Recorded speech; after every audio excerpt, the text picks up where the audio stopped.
Today we're talking about least common multiple, easily confused with greatest common factor. They're very related, but they are different. All right. So when we're talking about least, we know that we're talking about smallest. That's another word for least. Common is the same, or we could even say shared. Now here is where the problem lies, is in the word multiple. Now, with greatest common factor, we're looking at factors, the numbers multiplied together. With a multiple, we're looking at a product result. So they're related, yet they are different. And you know you're using multiplication because it is a product. Now, our official definition of least common multiple is the smallest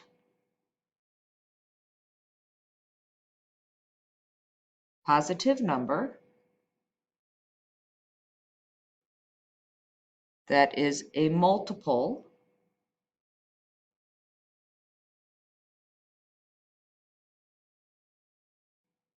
of a set of numbers.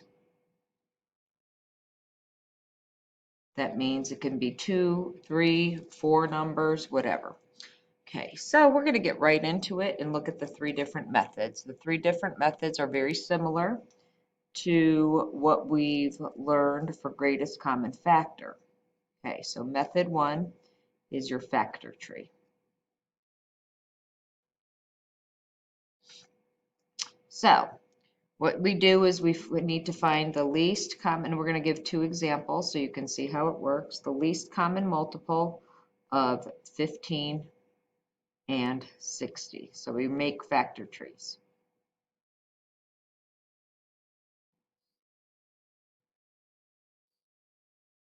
Now remember, you can always pause this if needed, so you can catch up. This is 3 and 4, and this is 2 and 2. And I could have chosen a different numbers. I could have done 2 and 6, and I'd still end up with the same results. So the fact these two numbers share the factors 5 and 3. So I'm going to just go right over here, and what I need to do is multiply all my prime factors. And so when I multiply them all together, I get 60. Now here's example B. All right, so I'm going to say find the least common multiple of 4 and 9. Again, factor tree. Now, these do not share any factors, so I'm going to go ahead and just multiply them together, and I end up with 4 times 9 equals 36. So that's the least common multiple. Not too hard, not a fan of this one, but it's okay. Okay, I'm going to scroll back a tiny bit so we make sure we see everything on the next. I have to turn my page because the next one is going to take up some space as well. This is method 2, and we call this list every multiple. Before we called it list every factor for greatest common factor. But this is list every multiple. Okay, so example A is we are going to find the least common multiple of 15 and 60.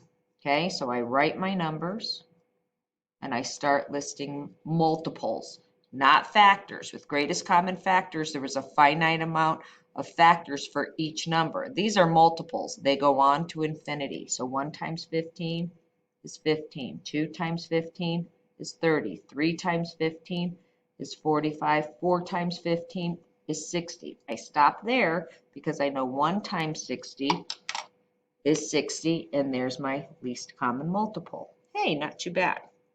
You may have also seen list every multiple as a T-chart. So it would be 1 times 15, 2 times 15, 3 times 15, and 4 times 15. Now again, I could have gone on to infinity, but I know 1 times 60 is 60, so therefore that's our least common multiple. Okay, now let's take a look at example B. Now this one is what where I look at it and say, boy, I'm exhausted. And that's when I like my method 3 the best. And I will show you why. There's 4 and 9. Okay, so we're going to list every factor. 1 times 4, 2 times 4, 3 times 4, 4 times 4, 5 times 4, 6 times 4, 7 times 4, 8 times 4, 9 times 4. And I could keep whoops, wrong number. And I know I could keep going on, but I know I can stop here because when I list these factors, 1 times 9, 2 times 9, 3 times 9, 4 times 9. I know I can stop there. But boy, it's a lot. Now I really know my factors, so you will too. Here's the next one. What if I did it as a factor tree? So we have to list the factors, and a T-chart. We have to list all the multiples. See, even I say things wrong. 1 times 4, 2 times 4, 3 times 4, 4 times 4, 5 times 4, 6 times 4, 7 times 4, 8 times 4, 9 times 4, and I can stop.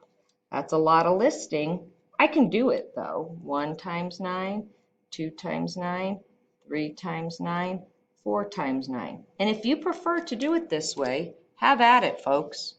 But I want to do it a simpler way, an easier way. So we can still find the least common factor with these methods, and I'm sure you probably used them in 5th grade. I know I did when I taught it. So let's go to the third method and final method. The third and final method is called method 3. Remember, we called it the L method. Okay, so of course, we're going to take example A, and we need to find the LCM of 15 and 60. Now there are steps, okay? So we're going to do our steps one by one. So the first step is to do the steps to find greatest common factor. Okay, so go back to your notes, take a look. What does your note say? The first step is to make your L with a comma and put your factors inside. And then you need to find a common factor between here. Okay, so 5 goes into both. And then I repeat, 5 goes into 15 3 times, 5 goes into 60 12 times, and I can repeat because 3 goes into both of these. 3 is a factor of both those numbers, and I end up with 1 and 4. Then I end up with 1 being a factor here. Well, here's step 2. Step 2 is to make an, believe it or not, yep, make an L, and I'm drawing it this way for a reason. Yeah, that's why. Okay, so I make an L with all the outside factors. Number 3 is to multiply my numbers inside the L, which will equal your least common multiple. L, L, oh nice. So I take 5 times 3 times 1 times 1 times 4. 5 times 3 times 1 times 1 times 4. So I end up with 15 times 4, which ends up equaling 60. It's kind of nice. Now here's the really easy one. Look at example B. We need to find the least common multiple of 4 and 9. So we're going to do all these steps. Here, here, here. Hey, they don't have a common factor. It's only 1. So what do? I multiply, which equals 36, and that is my least common multiple.